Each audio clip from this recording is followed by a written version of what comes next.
Hi guys, it's Miss Stanley. I've missed seeing all of your faces and getting hugs from you all every morning when I see you all. I'm so excited that we are starting a new book together. Yesterday, Miss Peyton read you all a chapter from The World According to Humphrey. And so today it's my turn. So I'm going to get started with chapter 2, and it's called Nightlife. And so I'll just go on and get started. So for the rest of the day, I felt sad, sad, sad. You look sad, Humphrey, Golden Miranda said when she was cleaning my cage right before lunch.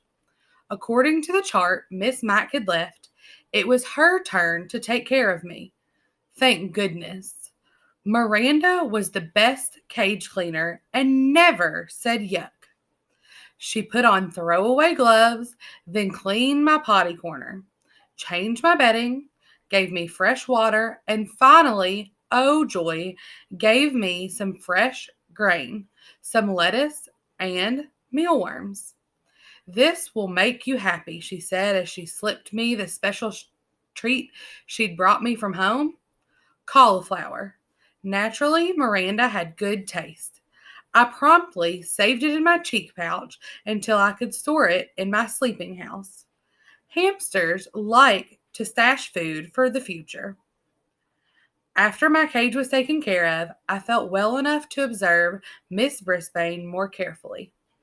Now, Miss Mac was tall, wore bright blouses, short skirts, and high shoes. She wore bracelets that jingled. She spoke in a loud voice and waved her arms and walked all around the room when she talked. Miss Brisbane, on the other hand, was short with short gray hair. She wore dark clothes and flat shoes, and she didn't jingle jangle at all. She spoke in a voice that was just loud enough to hear and sat at her desk or stood at the chalkboard when she talked. No wonder I was feeling drowsy after lunch. All that nice food and all that soft talking. Is that all a hamster does? Sleep? She asked at one point when she glanced over at my cage. Well, he's ternal, replied Raise Your Hand, Heidi Hopper. Raise your hand, Heidi, said Miss Brisbane. What's ternal? You know, ternal. He sleeps during the day, said Heidi. I was wide awake now. Nocturnal, I squeaked. Hamsters are nocturnal. Oh, you mean nocturnal, said Miss Brisbane, almost as if she'd understood me. She turned and wrote the word on the board. Can anyone else name an animal that's nocturnal? Owl, said Heidi. Raise your hand, Heidi, said Miss Brisbane. But that's correct. An owl is nocturnal. Anybody else? A voice shouted, My dad! Miss Brisbane looked around. Who said that? He did. AJ. Garth Tugwell pointed at AJ. Both boys sat at the table nearest to my cage. What about your dad? Miss Brisbane asked. AJ squirmed in his seat. Well, my mom always says my dad is nocturnal because he stays up so late watching TV. Stop giggling, Gail, and a few other students snickered. Miss Brisbane didn't crack a smile. Her use of the word is correct, she said, though technically humans are not nocturnal. Any others? Eventually, the class came up with more names of nocturnal animals, like bats and coyotes and possums, and Miss Brisbane said that the class would be learning more about animal habits later in the year. If she'd just look at me, she could learn a lot. But I noticed for the rest of the day that Miss Brisbane stayed far away from my cage, as if I had a disease or something. She read a mighty fine story to us in the afternoon, though. In fact, I couldn't get back to my nap afterward. It was about a scary house and these scratching noises and a ghost. Thump, thump, thump. The ghost came down the hall. Oh, I had shivers and quivers. I have to say, Miss Brisbane knows how to read a story.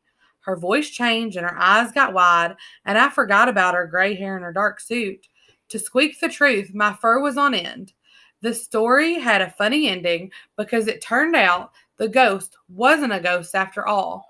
It was an owl. At the end of the story, everybody laughed, even Miss Brisbane. I was beginning to think that life with this new teacher wouldn't be so bad. But I changed my mind. When the bell rang at the end of the day and all my classmates raced out of the room, leaving me alone with her. She erased the chalkboard and gathered up her papers. I could tell that we'd be going home soon. Suddenly, I began to worry. What if Miss Brisbane lived in a scary house with spooky noises and a thumping ghost? Or even worse, what if Miss Brisbane had a scary pet, like a dog? My mind was racing as fast as I was spinning my wheel when she finally approached and looked down at me, frowning. Well, you're on your own now, she said. With that, she closed the blinds and walked away. But I heard her mutter rodent under her breath. She left the classroom and closed the door.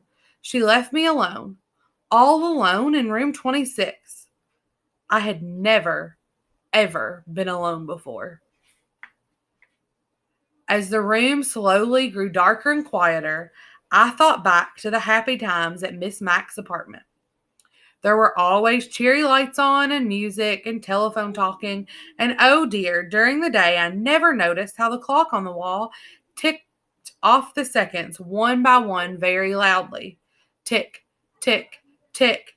And I was feeling sick, sick, sick.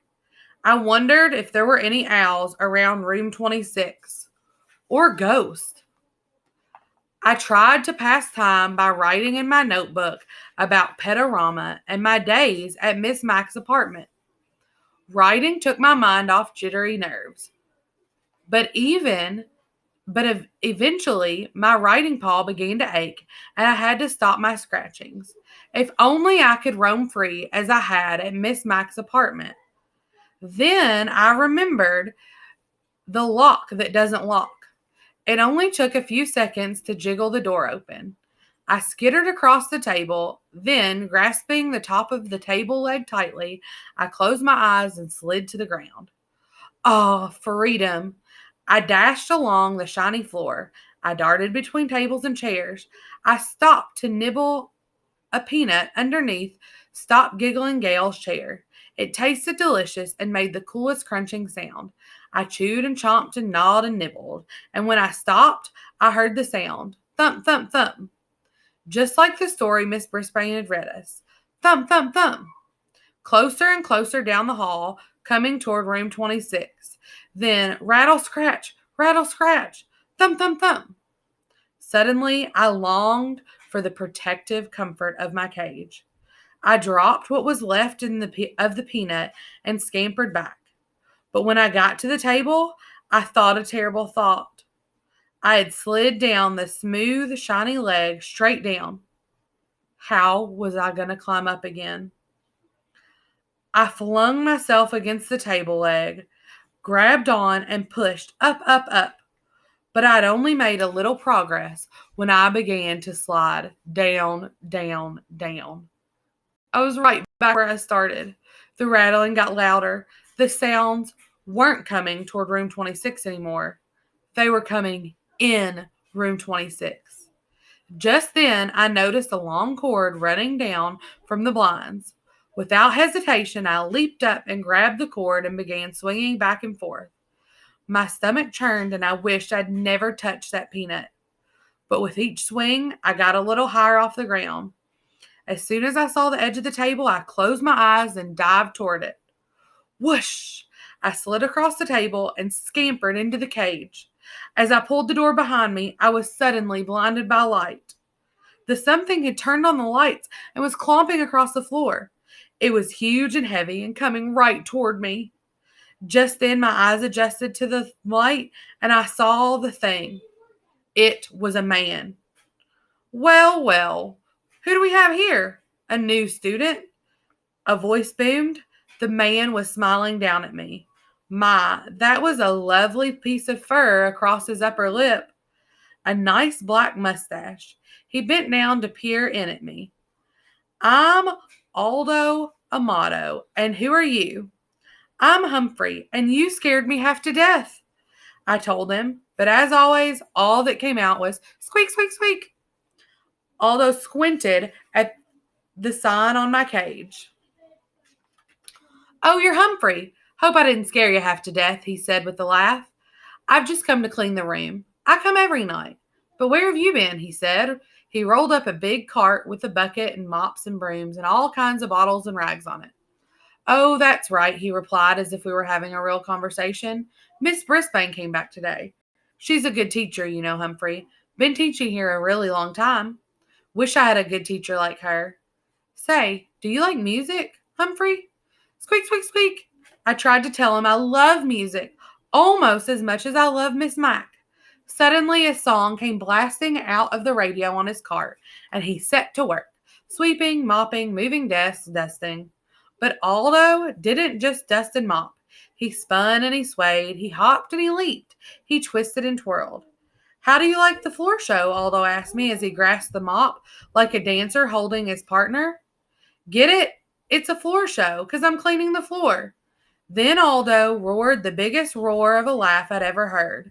His big mustache shook so much I thought it might fall off. You like that? I'll show you real talent, Humphrey. Aldo picked up his broom and carefully stood it up with the very tip balancing on one outstretched fingertip. It wiggled from side to side, but Aldo moved with the broom and managed to keep it balanced straight in the air for an amazingly long time. When he was finished, he bowed deeply and said, What do you think? I'm going to the circus. And he roared again. Then Aldo wiped his forehead with a big bandana and sat down at the table where AJ usually sits. You know what, Humphrey? You're such good company. I think I'll take my dinner break with you. Do you mind? Please, please, please, I squeaked. Aldo pulled his chair right up to my cage. Hey, you're a handsome guy like me. Here, a little bit of green won't hurt you, will it? He tore off a piece of lettuce from his sandwich and pushed it through the bars.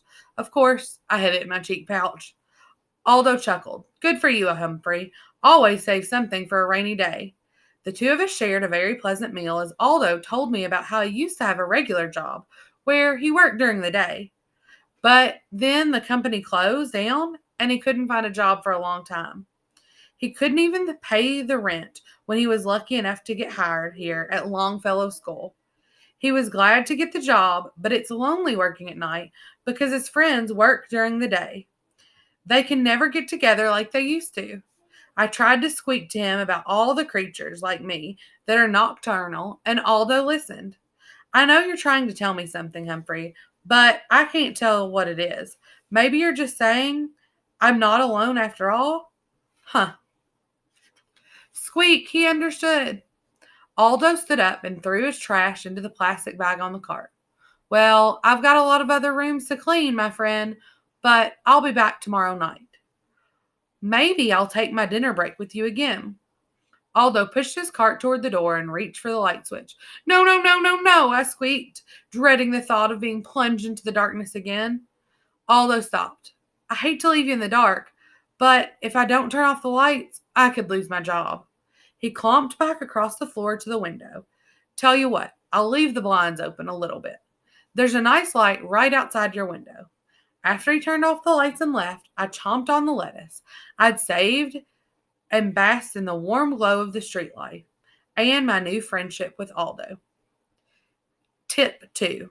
Hamsters are not picky about their food and eat very little. Make sure to feed your pet a wide variety of tasty foods. Guide to the Care and Feeding of Hamsters, Dr. Harvey H. Hammer. All right, so we're finished with chapter 2. So just like yesterday, we have another challenge for you all. I loved seeing your all's pictures of the cages that you built for Humphrey. Those were really awesome, and I cannot wait to see pictures of what you all do for this challenge. So today's challenge for chapter 2 relates to Humphrey, obviously. So hamsters, like we learned about in that chapter, store food in their cheek pouches for later. They enjoy healthy snacks, like we just read. They enjoy apples, they enjoy carrots, they enjoy broccoli. Your challenge today is to eat a healthy snack in honor of Humphrey. So if you all upload a picture onto Facebook or onto the Flipgrid, you'll be entered in for that grand prize. And hopefully you all will, somebody is going to win. So I can't wait to see who that is. You all keep up the good work. Miss you all.